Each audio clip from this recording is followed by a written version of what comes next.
morning, everybody. I have not been privileged to understand the protocol in the room, but I recognize the leaders that are here, and specifically my brother and friend Tim. Thank you very much for the great work you continue to do, and the rest of the people that work with you. Thank you for inviting me. Looks like it is the second time I am talking at AYL, and I think I am seeing one or two faces that I saw in movies the other day. Do I see people whom I have met before? Anyone here? Okay, there are two behind, there are three. So I have met some of you. But I have also been told that this is an international gathering. Good morning, everybody.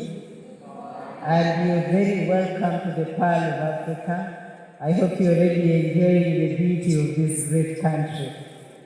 Please continue with the meeting and also find some time to see the rest of what Uganda is like so that you appreciate diversity in practice here. I want to introduce to you two people. My neighbor, Mr. Kuru, who made sure I came. If he didn't, I wouldn't be here. That is Mr. Kuru.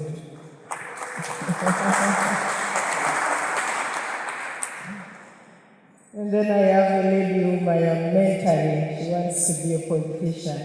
So she moves with me, listens to me, takes notes. She was a deputy head prefect in Nora High School. She's just finished university in Makerere. She's called Alice Alaso. Please stand up. I just hope that she will make a few friends before she leaves this place. I bring you greetings from the Honorable Winnie Kiza. She was supposed to be here, but she's out of the country. She looks forward to another meeting with you people someday. One of the things that you have succeeded in doing this morning was to make sure that I didn't finish my morning devotion. Normally it lasts between 5 and 5:30, 6:30. So I had to cut off 10 minutes of the devotion so as to come here. It means I didn't sing. And if you really love me, I want you to sing this song with me. Then it will give me peace. I don't even know that song, but it's the one I was meant to sing. So I will force you to sing. If you don't like it, you will keep quiet, but smile a bit. If you know it better, please sing it with me. Then I will complete my devotion here in 1 second, in 1 minute. Is there somebody who is a singer here? Let me see you.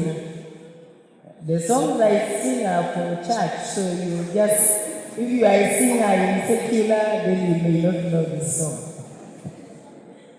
You are great, yes you are.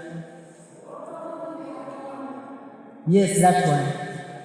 You walked upon the sea, you raised the dead. You reign in majesty, holy, yeah, everything written about you is great. You are great, holy one. You walked upon the sea, you raised the dead. You reign in majesty, mighty God. Everything written about you is great. Say you are great. You are great. You are great. You are great.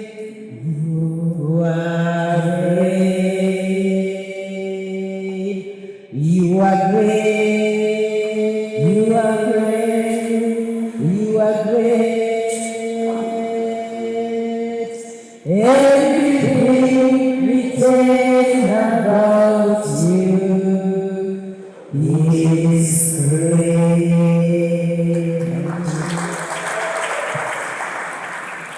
So apart from politics, I preach the gospel. But I don't want to turn this into a gospel session. You invited me here to speak about personal accountability. The person who introduced me, thank you very much. We talked about the political journey. I am still very active politically. I have had a bit of a life in the the public service of this country, in the teaching service, in local government, and so on and so forth. But as also I've told you, I have a journey in the family, and I have a journey in preaching and all those things. So I will be drawing experiences. Basically, I think that the privilege I have this morning is to be touching upon some of the experiences that I have had in this walk of accountability. The beauty about this meeting is that you're looking at stewardship. And I saw that yesterday you had very fantastic sessions that dealt with what stewardship, even stewardship of power, and I thought that was an amazing session. And also the beauty about this session is I am talking to people who are leaders in their own right. And so maybe you will have your own experiences that will make even this segment a richer one. So you feel free at some point that you will share them. When I was asked to come, I started wondering, right, and thinking, do these people think I've been the most accountable human being in Uganda? How can they give me such a session about being personally accountable? I think we wanted to check whether I have failed many times and I'm going to disappoint you. You will really find that the person speaking before you has failed many times. The difference is that I have failed and gotten up again and again and again. So I don't allow my failure to keep me right there. I get up and I keep learning every other day. But just before I go deeper into these insights, I think it is sufficient to be reminded that leadership is actually all about stewardship, right? Yes.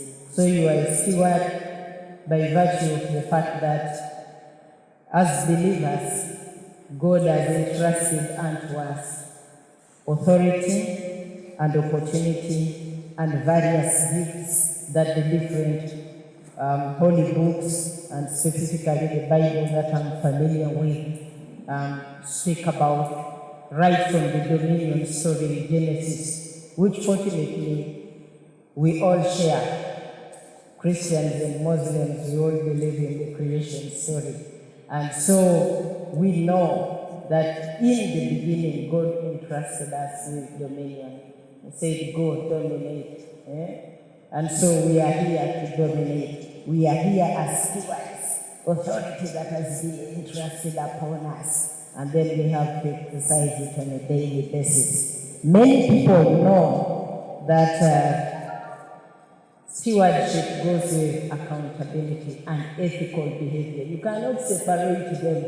If you are ever to be a good steward, you must be accountable and you must be ethical. There must be a value system that helps you navigate that. Otherwise, you will be very, very reckless the way you use your dominion mandate. It would be outrageous. I believe you're familiar with the saying that power corrupts, but absolute power corrupts absolutely. Meaning, if you end up with absolute power and you don't have any values, you don't have any accountability mechanisms, then you are by yourself, you are just exercising power without restriction, without any compass, without any checks and balances. and that is dangerous for anybody who has been entrusted with power. So I thought I'd remind you that this accountability we are talking about is not, or this stewardship, is not only about money or about the tangible resources that we are given, but just keep it in your mind that when we are talking about accountability as leaders, even at the personal level, we will be talking about accountability in terms of money and resources. We will be talking about properties that people entrust into our care. For instance, you're given an office, you probably have vehicles and cars. So your personal accountability is also in terms of those resources. And then we will also be talking about the personnel, your accountability, how you deal with it in leadership. Also has to be in terms of the personnel around you. In this country, I get shocked about technocrats whom I find driving government vehicles, but the cars are loaded with charcoal and it is over the weekend. And I keep wondering, this charcoal, is it going to be used for cooking in the office? What are they doing with these cars? You know, I just ask questions. Of course, I don't get answers. When I am moving with these people, I keep telling them the day I become the Minister of Internal Affairs, I will stop every car carrying charcoal over the weekend. I keep threatening them, and I think a day is going to come when I will be doing such things. But in my heart of hearts, I expect that they be accountable. What are you using property, government property over the weekend, carrying charcoal? But you see those type of questions. The other area of accountability that we will want to be looking at, we'll keep it in mind as we go along with this conversation, is the area of personnel under us. Because you have teams that you work with. When you're talking about personal accountability, it must be a reflection of how you relate with the people that you are working with. There is accountability to your family, but there is particular accountability to this team. I will hasten to pick upon some experiences. I have been in offices. In one office where I worked, I wanted a check. I used to be in charge of young people, so I wanted a check quickly signed, and then we had organized this meeting like the one you have. And then when I sent it through the system, the boss did not want to sign my check. And the students reported, the youth reported for that meeting. I waited 10 o'clock. We couldn't get the service provider to bring food. I said, okay, let me go to this office and find out. So the accounts assistant came back to me and said, Madam, the boss seems to want that a percentage of the money that you should be given to him. I said, but I have calculated every participant is going to eat 3 meals a day and whatever. Now, which money will I give him? And indeed, the check was not signed, so I went in there, and coming towards 1 o'clock, the gentleman got up from his office and he wanted to go. He said, excuse me, madam, I am leaving. I said, sir, you haven't signed the check. He said, no, we'll deal with that later. He said, but the participants have come. They need to eat their first meal. He said, no, I'm leaving. You get out, and I locked the office. I told him, excuse me, sir, this is a public office. You are free to lock me in here, but I am not leaving until the check is signed. Or you tell me the reason why you will not sign this check. He looked at me and said, I said, yes, sir, and I'm not leaving. So he came back, signed the check, after murmured a few things, and went away. Well, for me, it was done. But I'm thinking about how he's handling the staff and what he's trying to make me to do. In my political life, how many of you have heard about an animal in politics or in workplaces called sexual harassment? Yeah, that one is a power play. the person in authority wants you to accept, to have sex with them in order for you to get whatever you need in that office. Maybe the flag of the party, maybe promotion, maybe what. And so I have seen it over and over again in politics, and I have had to confront colleagues and tell them, I have heard what you do. I have heard what you do. Such behavior is not accountable leadership. It is not ethical. You are not being a good steward over the personnel and the people that come to look for services from you. And so then we clash a bit, but I insist you need to sign that paper. Me, I intervene even now when I am not in very active offices. I get issues of sexual harassment. Me, I show up with a young person, and we insist that we get attention. And you know, it is very difficult to push me away. Because if you push me away when I come with a young leader, a young woman, we will tell your story to the press.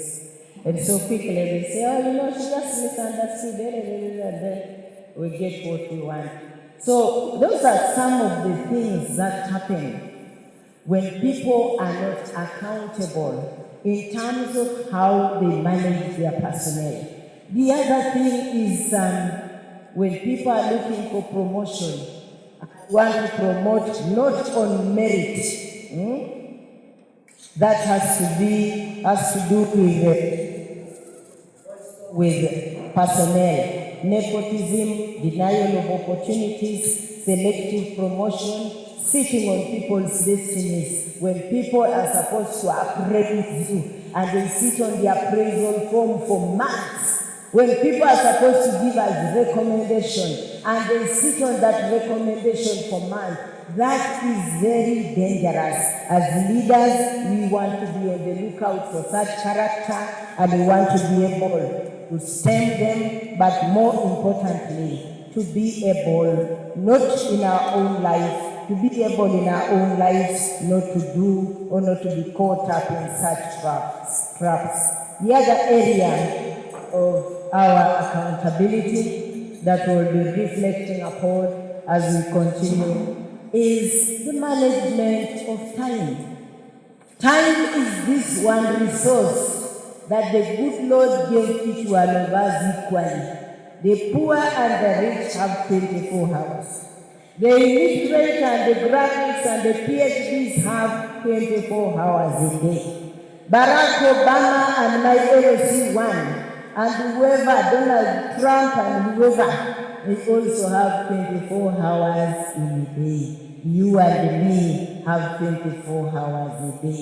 No wonder the Lord spoke about it. The Bible speaks about it, I think, in Ephesians, and speaks about being wise and how you utilize your time, and speaks also about managing your time because the days are evil. So when it comes to accountability for time, personally, I strongly believe that if you tell me 8:30 and I say yes, it has to be that I was traveling on the road and I found a tree had fallen across the road. But if it is not that, 8:30 for me means 8:30. I don't know what it means to you as leaders. If up to this point your 8:30 means 8:70, it means you are not accountable. It means you are not accountable. That is accountability. I hope I'm talking what you want me to hear, or at least what you don't want me to hear, what you don't want to hear but is relevant. If I'm talking what you don't want to hear but is relevant, it is still okay. Many of us mismanage time. And when you get to offices, people are paid for that time. There is a thing we here in this part of the world have decided to call African time. That is wickedness. We share the same time. And when you are paid to work from 8 o'clock to 5 o'clock, and you reach that office at 9, you know what you are called? You are a thief. You've stolen 1 hour from the employer. Say amen. Even if you don't believe it, you just have to say it for me today. Do Muslims say amen? So when I say amen, it's okay. Okay. Because we are a diverse group. These are people who reach office late and want a full pay at the end of the month. They are not accountable. These are people who hang their coats in the office and disappear for half a day. And people keep bouncing when they are expected to be in office. They are thieves.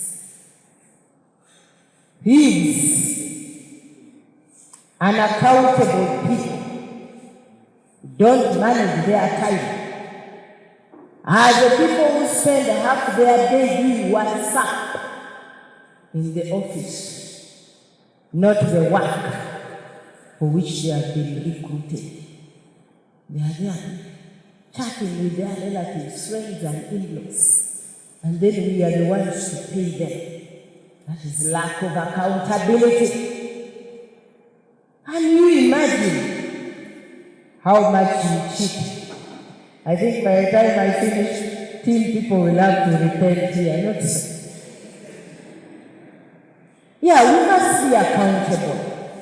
Not only for funds, not only for personnel, not only, for properties, but also for time.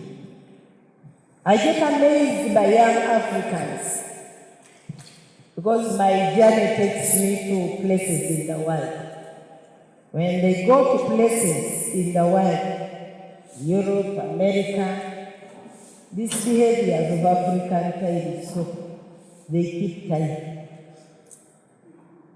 These things of cheating in the office stop. You will not find them the whole day. No, they have to pack the phone and work. If we are ever going to transform this continent, the first place we are going to start with is transforming ourselves, being accountable the way we manage time. I do rallies, and when I tell those villagers who you think don't know how to keep time, that I will be in your village at 10 a.m., they know I will be there at 10 a.m. That is accountability. Accountability is when you keep the promise even when it hurts.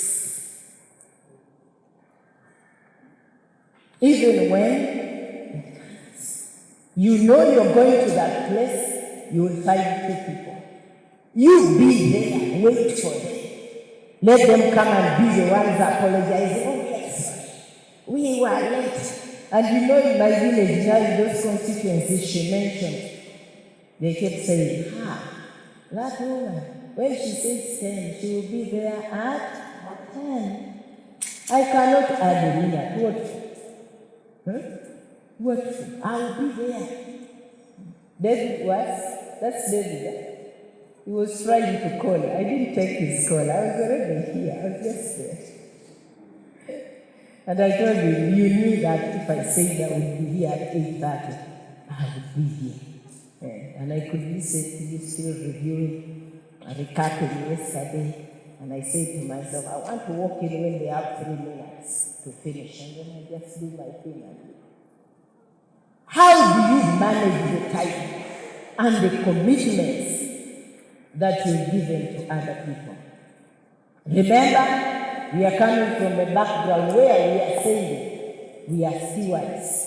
The Lord has entrusted 24 hours to you. Do you show respect the way we manage our time? Because if you call a meeting and then you show up 2 hours later, the first message you have told all those people who've been waiting for you is that I have no respect for you and I have no regard for you. How many of you are going to do political office? How many of you want to be political leaders? Not politicians, but you want to use the political office. 1, 2, 3, okay, I'll pray for you if I'm allowed. But I want you to have respect for the citizens that you will engage with. You go there, if you tell them 10, be there at 10. Don't despise them by inviting them at 10 and then you go at midday. That is total and absolute disrespect. It is also misuse of power and authority. The other area, I know this is where you want the area of character. That is where your personal accountability comes in. And I don't want to reach there because by the time I talk about character, we will be finishing. But I want us also to reflect on accountability in terms of our heritage. That the things that you do as an individual in that position, are you keeping in mind that there is a generation in front of you? Does your behavior recognize the fact that whatever decisions you make this morning concerning any matter before you in that position of authority, it has serious implications for the future? If it is a bill before Parliament, I remember one day in Parliament, we were confronted. Somehow I was actually doing my own things at home. That's why I want all of you to join politics. I saw a few hands up. Now I want all of you. Doing my own things at home, then I saw a call. Hey, come running.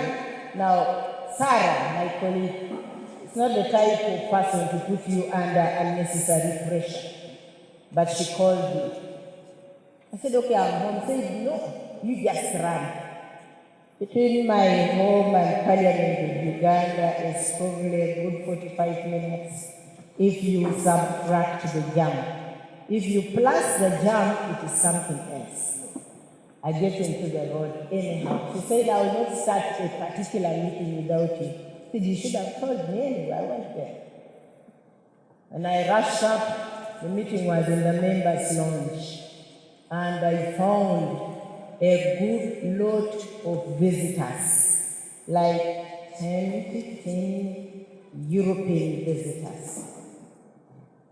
And I said, Sarah, I ran straight to her. I said, if I sit. So I sat. And the meeting started. And the first address.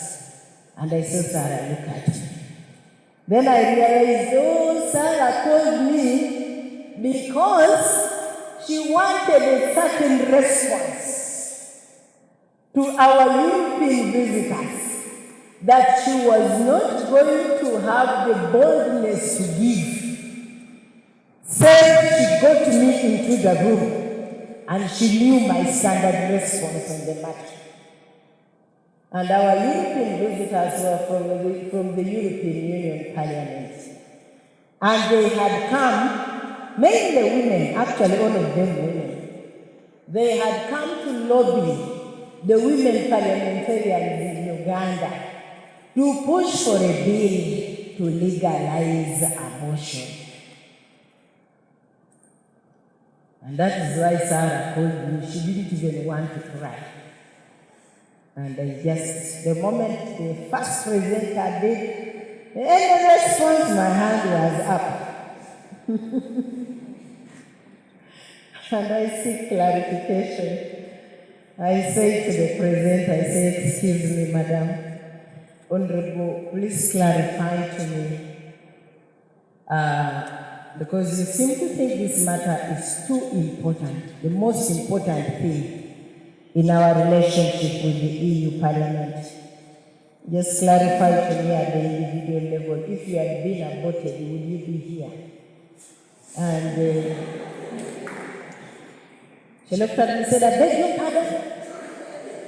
I said, clarify to me, if you had been aborted, because this matter is so important to you, that's why you boarded the plane.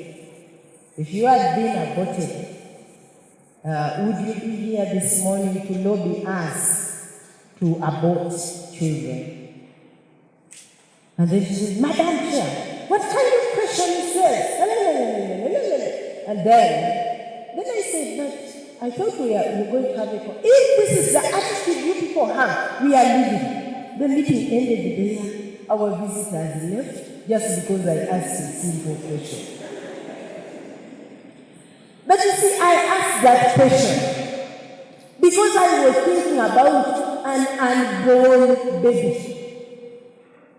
I was just thinking about, in Uganda, there are situations where a doctor is allowed to help a mother if the mother's life is under complete threat. So which other abortion did they want me to be party to?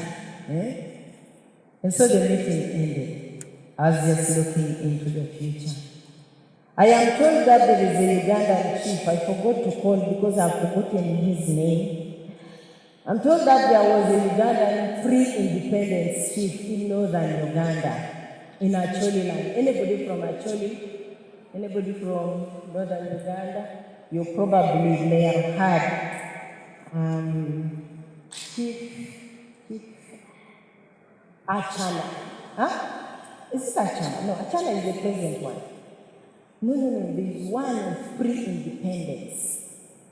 Okay, we shall find the name.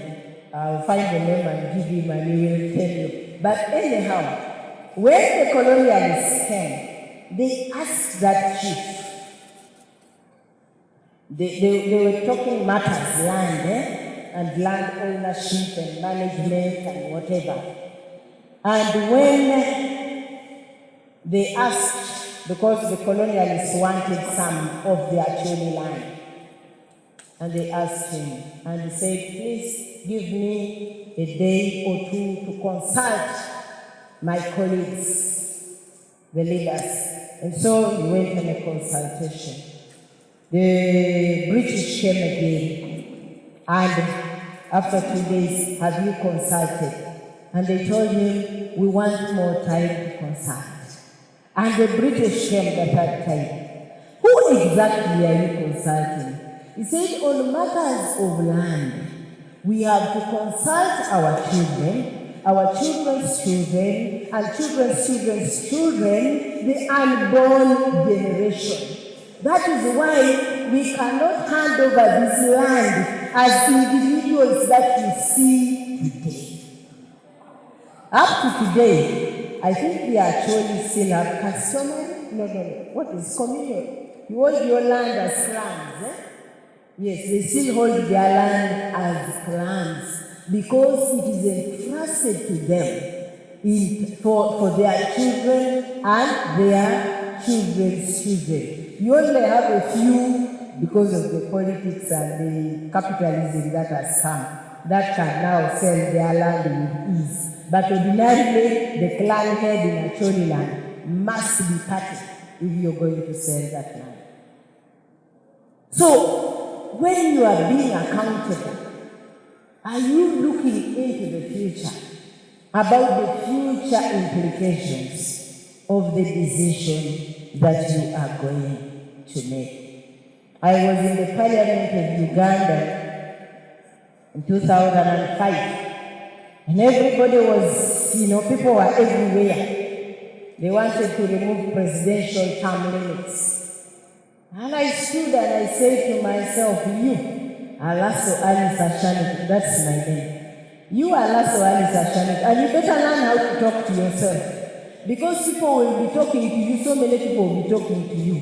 There comes a moment in life where you must talk to yourself, address yourself. What is your name? The MC.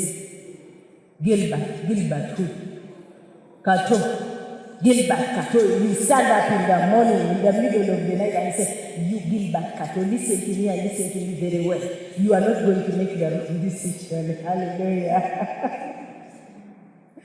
So in 2005, I said, I don't care what is going to happen in this house. You Alaso Alice, if there are few people who will stand and say, do not remove term limits in the presidency of Uganda, you are among them. If it remains only you, you will still be among them.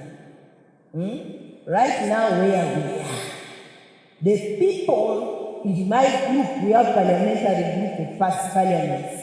The people who voted to remove that thing, and now saying, I wish we had not removed it. Then I'm telling them, but we told you.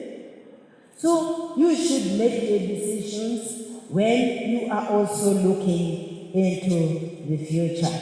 The other parameter of our accountability is personal, in terms of our character. There are two dimensions to it. But I'll focus on the values and the principles you believe in as an individual.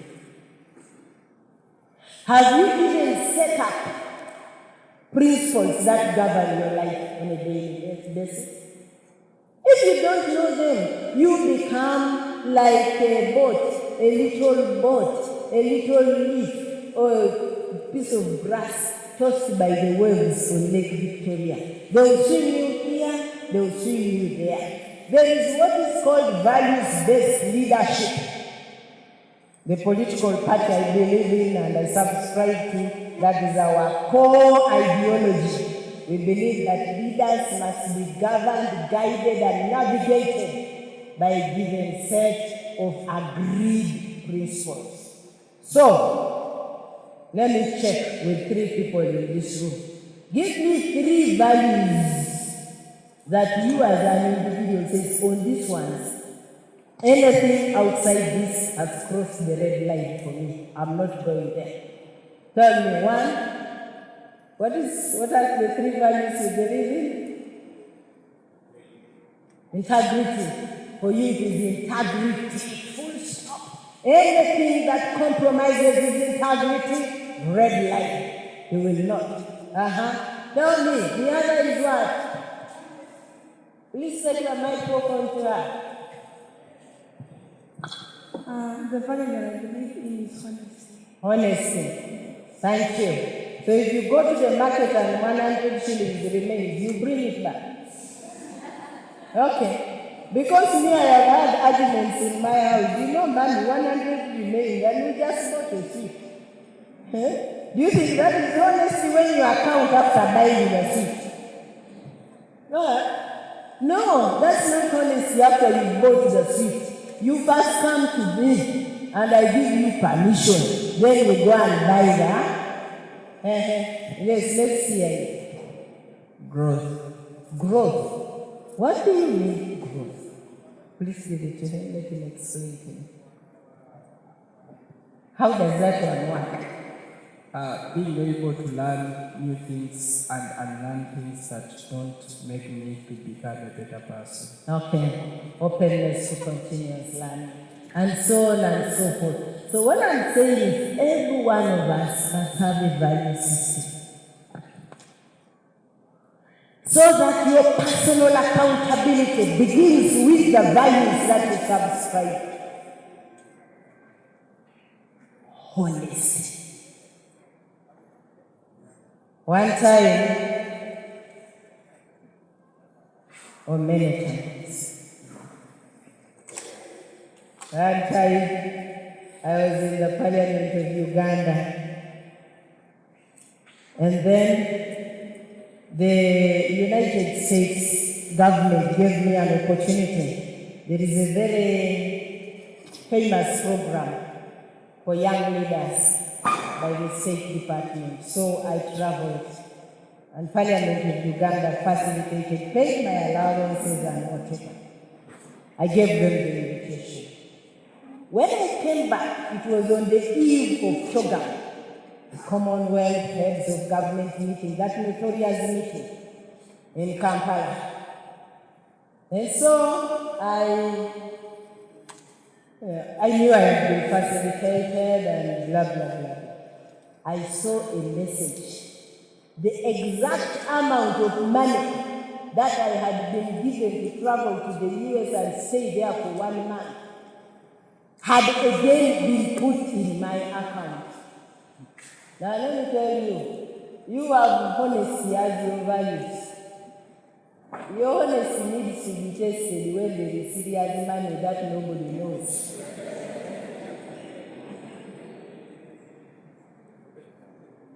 And so, I see this money. Exactly, even the cents. But I am back, I have already eaten the other one, and I'm looking at this money. And I ran to accounts, and nobody responds. We don't know. Where is this money coming? And then, 2 days later, a lady who was a friend. Now, those of you who have unfriendly friends, you should know the danger of having them. And the lady comes to me and says, "See, Alice, everybody is stealing money in the name of sugar. You just click a button, that money goes. You click for your hotel, it goes. You click for this, it goes. I also clicked to pay you. People are paying their friends. So what we're going to do is, let's divide this money. I eat some and you eat some." I am already thinking some of you are saying that was a good deal. Yes. Yes. And you will say, I didn't see it. You will say, they just sent it for me. No! If you are a honest person, that's the kind of money you send back. That's the kind of money you send back. And so I just quickly went to my account, did RTGS, Bank of Uganda, Consolidated Fund. I said, if you want to pick it, go pick it from there. So the next time, they were bribing all the MPs on another matter. So I'm in my garden because I grow oranges, and that's how I survive. And I said, this money, 24 million, but my salary, it came and I ate it.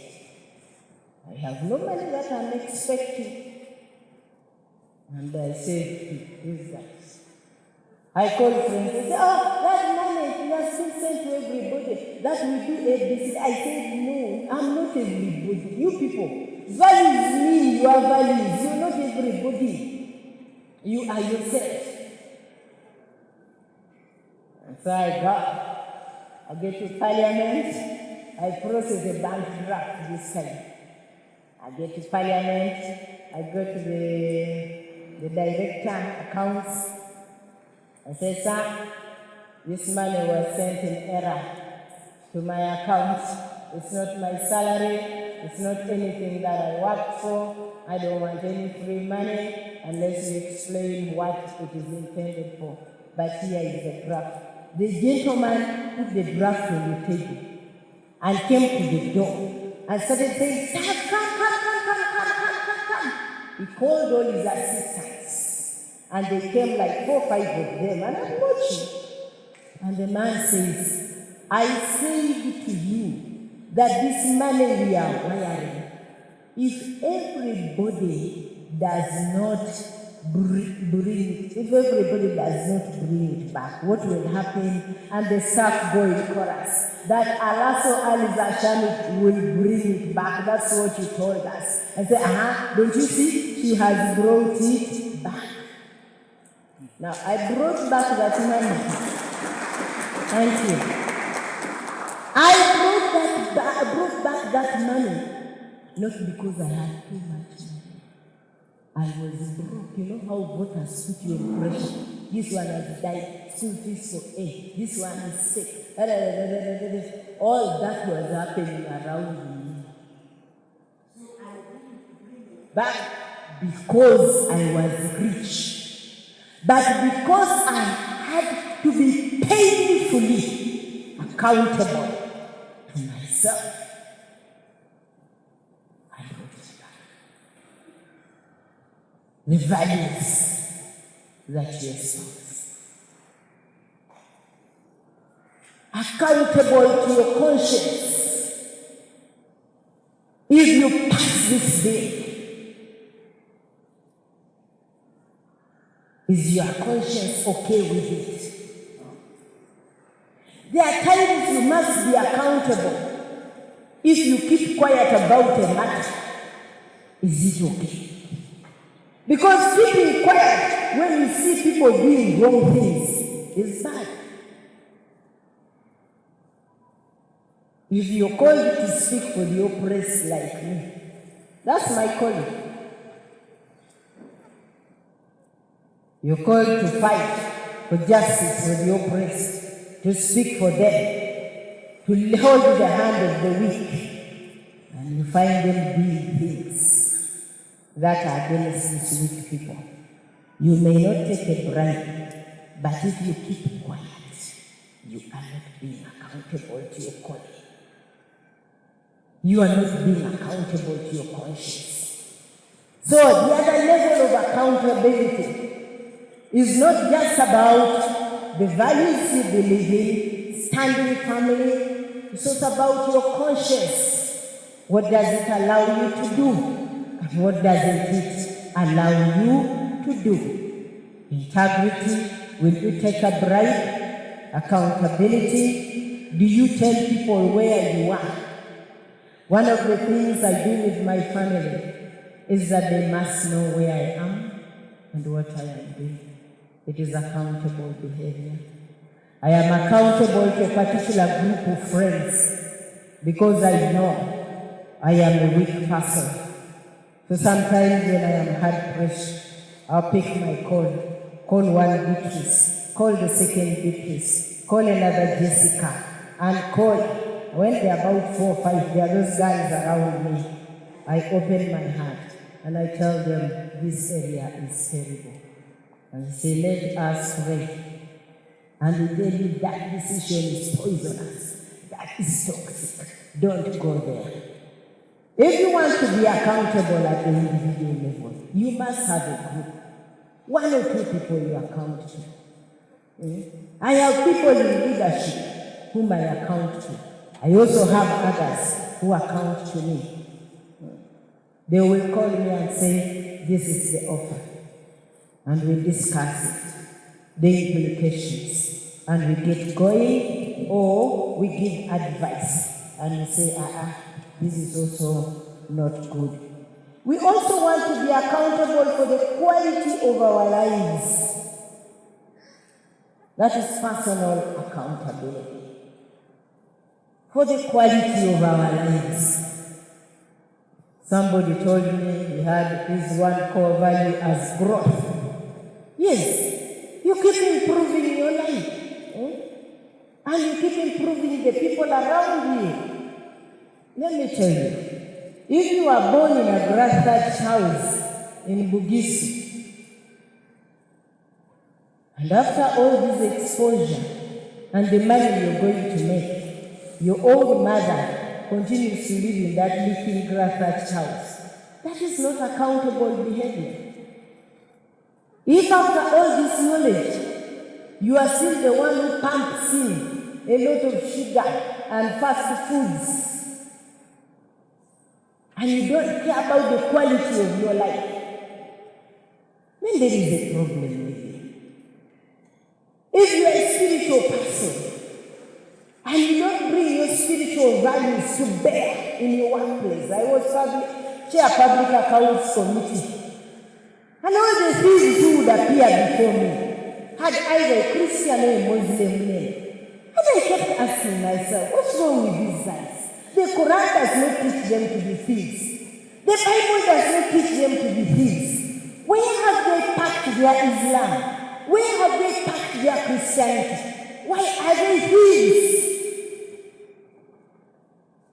Accountability in terms of your religious beliefs. Can you bring them to bear on the way you exercise authority? Yes, I would make them to take oath. And then the man goes, I, Abdallah Nasir. What's wrong with you, Abdallah Nasir? Why are you swearing here? Hey? I, John Peter. John Peter, a John and a Peter, implicated in stealing public money. You people. Hey. This one has very interesting thing. So accountability in terms of your beliefs. And let me talk to particularly the Christian beliefs. Hey, Christian? A thief who is a Christian?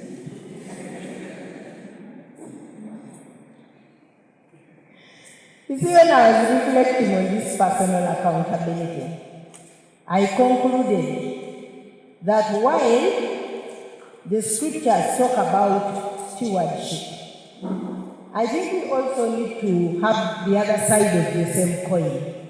And the other side of the same coin, the opposite of stewardship, is in John 10:10. The thief comes to steal, to kill, and to destroy. All those dimensions of accountability that I have told you require that you care, require that you protect, you require that you give life, you prosper, you build, and you do what a responsive person should do. The opposite is that the person is a thief, the person is a destroyer, the person is a killer, and that is lack of accountability.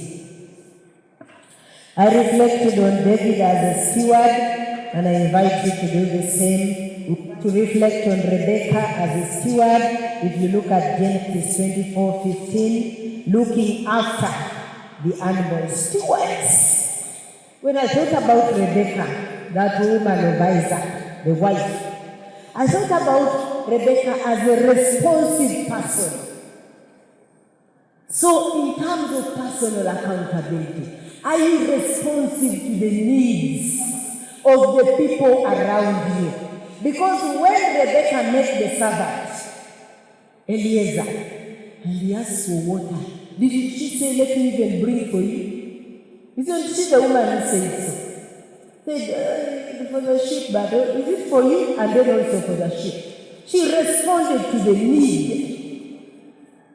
So if you are a person who is accountable in character, do you respond to the needs of the people around you? Or you are this person of me, myself, my company, and company limited.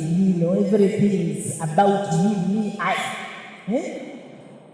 Do you see the needy children around your community? And your heart goes, let me give them my own shoes. Do you see them and say, in this little school, let me take a day today and go and encourage those children that it is possible to make it in life despite the hardships? Or have you grown up in such soft life that you are so comfortable that you don't think there is a world there that is in me? As good stewards, as people who are accountable in our character, we need to be responsive to the needs of the people around us. We need to be caring. There is a world out there that is hurting. People who need counseling. You are well positioned. You are well trained.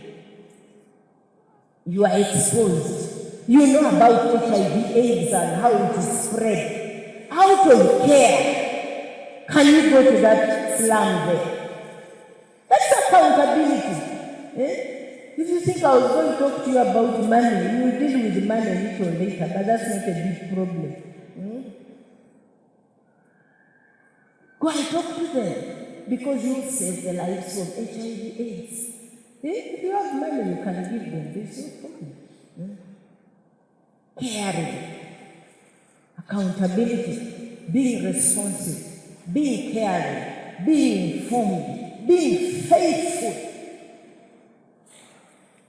You make commitments that you don't want to honor.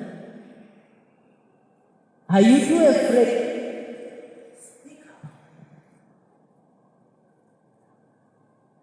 Because if you're faithful to the person, hold on, this is this.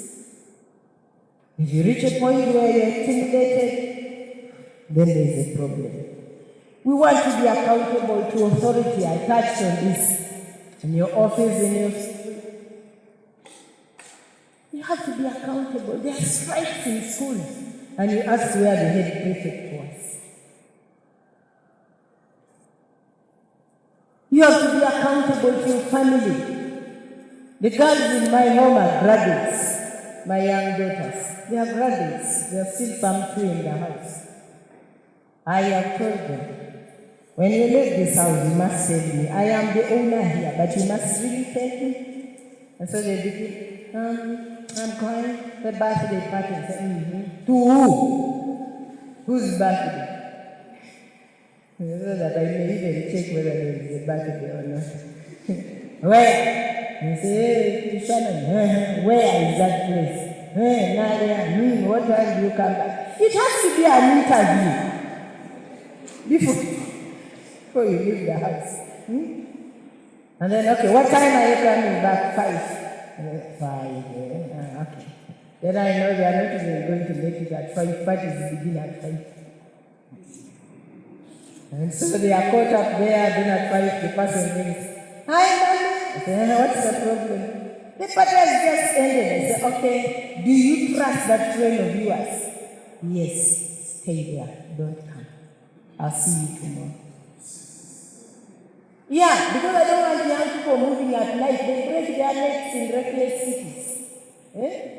So your friends must be the ones you trust, and I also can entrust you to them. Accountability to your family. In politics, it's even worse. Politics is such a space where they will bash you, they will call you names, they will do anything to you. The only place you run to is your family. So when you people put up your hands, have joined politics, make sure you keep the family relationship intact. Account to your wife. Account to your children. Because when they have fired you, the voters fire people, money fires people, military fires people from politics. When they have fired you, you still go back to these people. It's just good manners to let people know what you're doing, how you're doing, and where you are at any one point in your life. Somebody who is in charge of timekeeping, I believe I've finished 1 hour. Is it? Not yet. Okay, thank you. That gives me a lot of talking to do. So when we talk about accountability, it is not like we are talking about hard, I don't know. Leadership is a software thing. It's not, I'm looking for the right one. But those soft things that govern your life. And the problem in Africa is that we are suffering from a leadership crisis. And the aspect of leadership that is wanting in this continent is not charisma. It is not people who can give you flamboyant speeches. It is not people who can promise you heaven on earth. No. It is leaders who exercise personal accountability. That is what we are lacking. Give them money, and it looks like we've given money, given meat to a gang of dogs. They will just be scattered to grab it. So Africa is looking for leaders, whether in the workplace or in the political arena, who are able to take charge of public resources and sit there and appropriate. This one goes to education. And when it teaches education, it finds you as a technocrat. And they say, use this money to build a classroom. And you build the classroom to the dot. Then your colleague, the politician, sits here and says, help. And this money finds you, the hospital administrator, and it buys drugs. That is the link we are looking for in this continent. Does it bother you that as Africans, we have the best continent in the world? And I'm telling you, that is without doubt. Africa, you cannot find this weather elsewhere in the world. It is here. You cannot find this green elsewhere in the world. It is only here. I go to Tanzania, I go downtown there, and I eat sweet fresh maize. I just eat it. When I go to Rwanda, I do the same thing. This is Africa.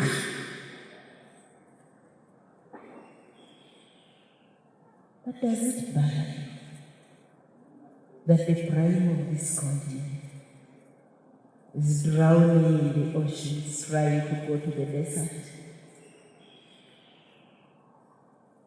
That your generation are sitting in boats, and the boats are capsizing because we have failed to organize this continent.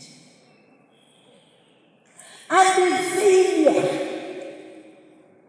forget about those people who say colonial failure. You people, if you went to school and in your home there is still no latrine, it doesn't matter how much you tell me about Sir Hesketh Ben or Andrew Cohen, I cannot be convinced that they are responsible for the absence of the latrine in your home. They were here in 1890, 1900, the Buganda Agreement, the Ugandans. Whatever harm they did. But really, for things of today, we sit down and we appropriate our money, and we steal our own money, and we say the problems are with the colonialists. You are a liar. You are lying. The crisis is a leadership question. And we are counting on you, the young people, because now the demographics are in your favor. That's why, where are the Kenyans the other day? Somebody from Kenya here. I kept praying for you young people. Yes. So the young people in Kenya know how to speak. They speak certain things in a certain way. Maybe they speak in Kiswahili, I don't know. So you are the ones in the lead. My task and my generation's task is just to ensure that we transition. Nurture you, speak into your lives, tell you the challenges you've not resolved. We hope with your capacity, the IT, the what that you're exposed to. Because we would deceive you. Say, the rest of the world is like this. Now, on your phone, you see that railway. What is your railway called? You call in Tanzania? Okay, it's a standard gauge, but there is this one. What is the name of that road? Tanzania to, Dar es Salaam to, what is it? Say it properly so I can hear. Tanzania. The modern standard gauge train that helps you cross the whole of Tanzania in 9 hours, right? That way. It's an SGR, but anyway, the name of that road. Now, if you are sitting in Uganda, and you are seeing, you know Nalikolongo, I passed Nalikolongo yesterday. It is flooded, it has, what are these things? Caveras, everywhere. You don't need me to tell you that the world is looking like Nalikolongo and whatever, and Kireka going to go. You don't need me to tell you that. You need to press it on your phone and say railway transport. Then you begin to see the SGR that is from Nairobi, Mombasa to Nairobi, and then you see the other one of Dar es Salaam, and then you begin to aspire that we must change ours also in Uganda, right?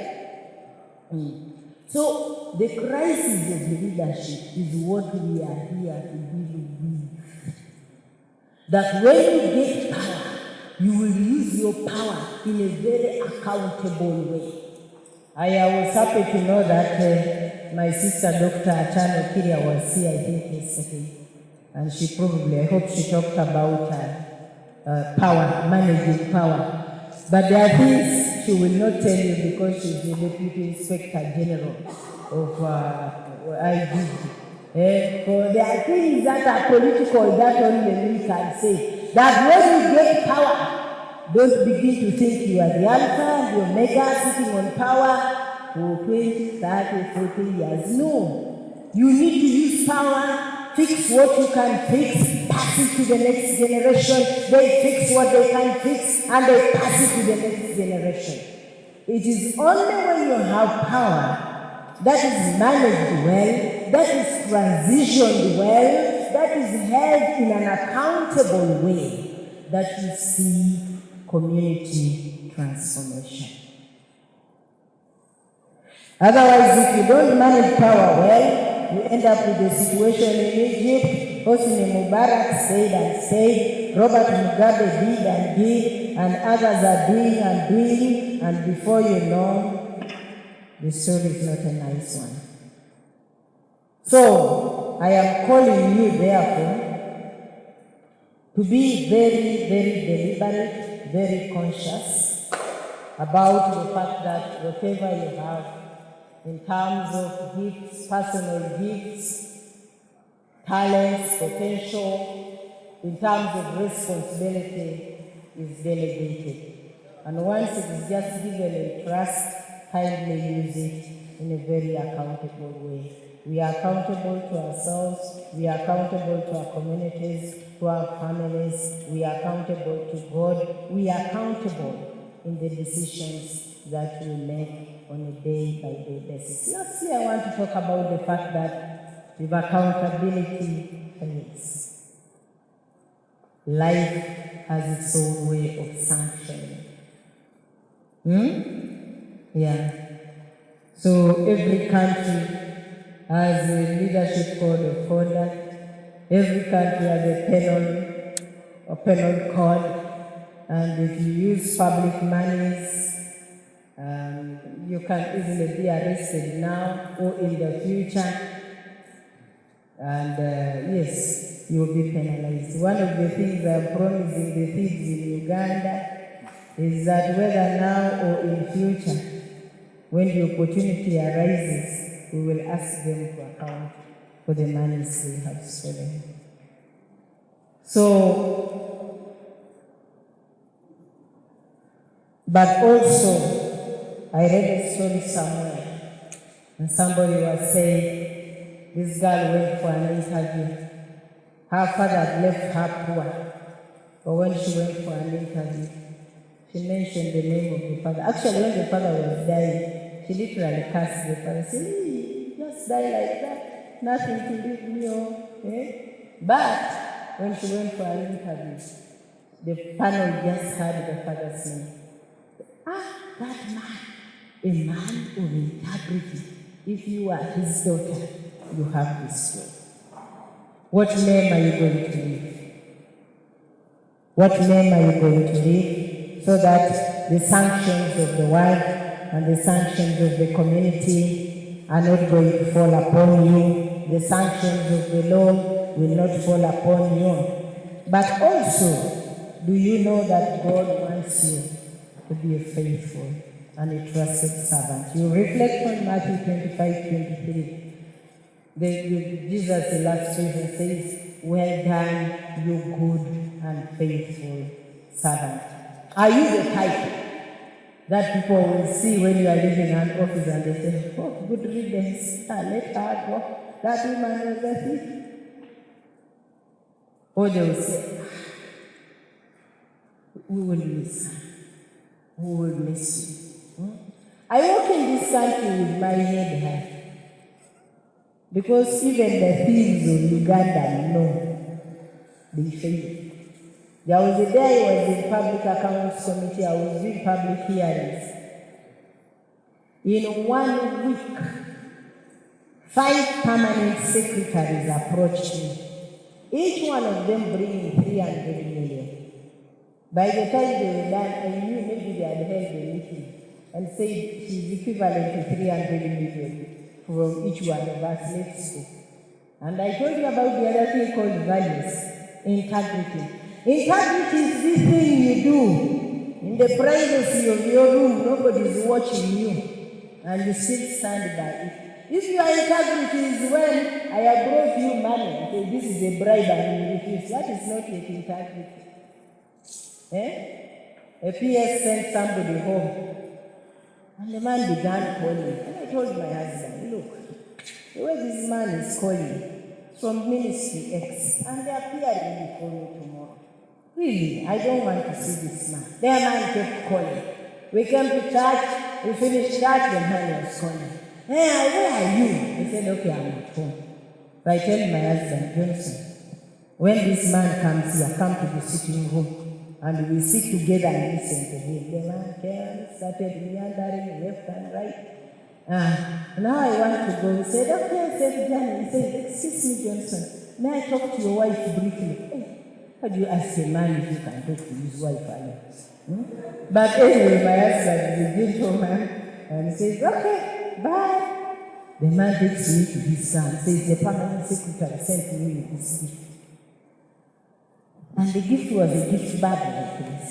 I said, I cannot take a gift from the PS because tomorrow he's appearing before me. He said, no, you have traveled out of the country and he has sent this to you. I said, "No, I don't want." He said, "Okay, just take a look." I picked like this. Bundles of this note of 50,000. They had brought them from the bank in my own estimation. You know those bundles, when you see them, they appear as 5 million, right? I looked quickly. This bag was in excess of 300 million. I told him, "Sir, please take that money to the PS. I'm going to call him and tell him that I've sent back the money." Because I didn't want him to say I delivered and then he ate the money in the way. And it happened. But today, the thieves know, I also know that I am still struggling to maintain my integrity, and the Lord is helping me, and I'm not going to take their bribes. So the Lord expects us to be good and faithful stewards. He has entrusted us with all manner of things. He has entrusted us with all the things that I have listed. We pray that we align with those requirements of personal accountability. And when we emphasize values-based leadership, I also say, if it is allowed in this meeting, Kato, There are people who stood up and want to be politicians. I am a politician. Everywhere I go, I pray for them. Political leaders.